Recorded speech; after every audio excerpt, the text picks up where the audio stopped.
It's Saturday. I just got finished doing the chores, cleaning the house, cleaned the kitchen, and now it's lunchtime, so it's time to get the kitchen dirty again. We are still in quarantine here in Spain, and a lot of other people I know are in quarantine in other places as well, other countries. It seems like a new challenge a lot of us are facing is how do we make our groceries last for the longest amount of time possible, because none of us really want to go to the store. Or maybe you can't go to the store, maybe you're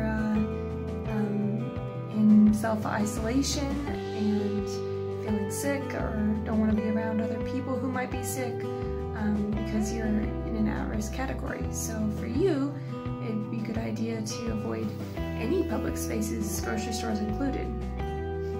But anyways, so that's what this video is about today.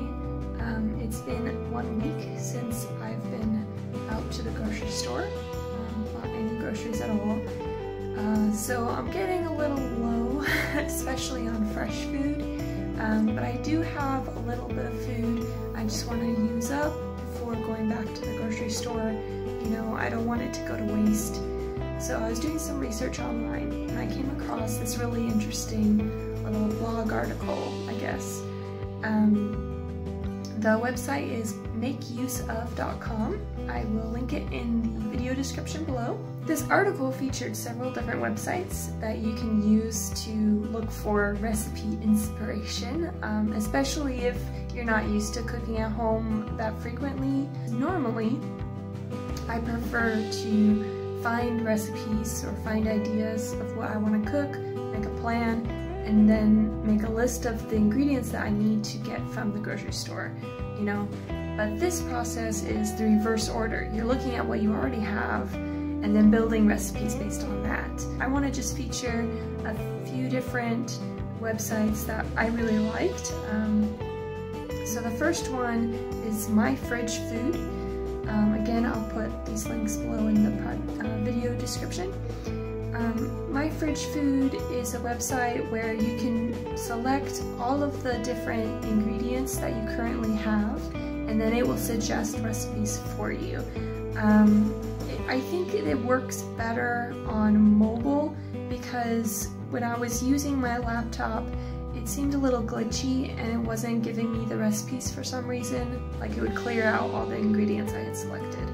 But the idea is you search for the recipes and then you can also filter down from there to certain like dietary needs, or if you want to look for only vegetarian or vegan recipes. The next website is called Recipe Puppy. It's kind of a cute name. Just makes me smile thinking about it. The Recipe Puppy.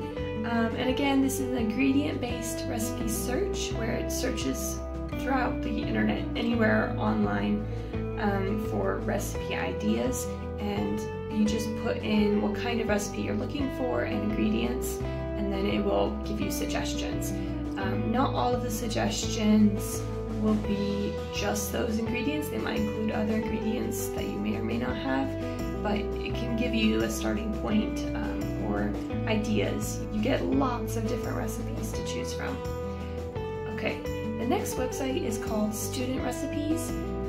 This website is specifically targeted for people who are students or just don't have a lot of income, maybe not working right now. So you need something simple, common ingredients, nothing fancy. You know, some of these recipe websites are just too gourmet, you know, like you just want something simple and familiar, something easy to find, you know, none of these ridiculous ingredients that you use once and then never again, and it's just cluttering your kitchen. Student Recipes seeks to fix that problem. It has recipes with simple, common ingredients, easy to find, and cheap, which may be the most important. It also has different categories of recipes, so they have a special vegetarian category that you can look through. But as far as I can tell, you can't filter through that category by ingredient or other options. It's basically just a list of recipes that you can browse through. The next website I want to highlight is called Budget Bites. This is very similar to Student Recipes because it features very simple, easy to find ingredients and like low cost as well. I actually really appreciated that every recipe includes a cost estimate for the recipe itself as well as per serving. This website, Budget Bites, also has vegetarian and vegan categories that you can browse through, and I think out of all the websites so far, it has the best website design, like hands down. It's a really beautiful, easy to use website, so definitely worth checking out. The next website is called Love Food Hate Waste. Also a very useful website, especially if you want to be more environmentally friendly or environmentally conscious. This website includes a lot of info and resources about how to avoid food waste and how to make the best use of the food that you have. It also includes filters in your search results for vegan, vegetarian, lactose-free, gluten-free, any allergies you might have. It also has a really beautiful, clean website design, very easy to use.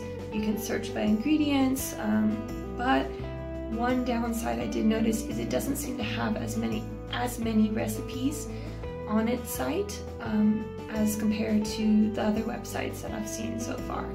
So the results are a little bit more limited. Those websites were all from the same article list that I had found on makeuseof.com, but after doing a little bit more digging, I found an additional website that I think tops all the rest, and I'm really excited about this one.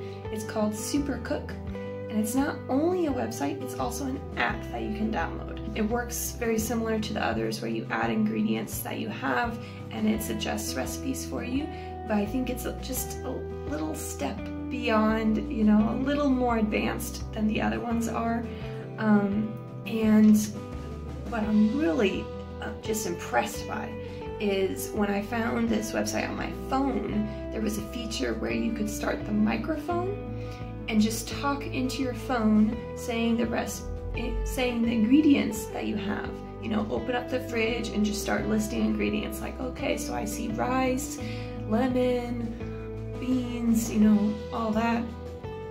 And then it records all those ingredients into a list for you, so you don't have to type out every individual ingredient. And then it will also ask for additional ingredients to provide you other recipe options.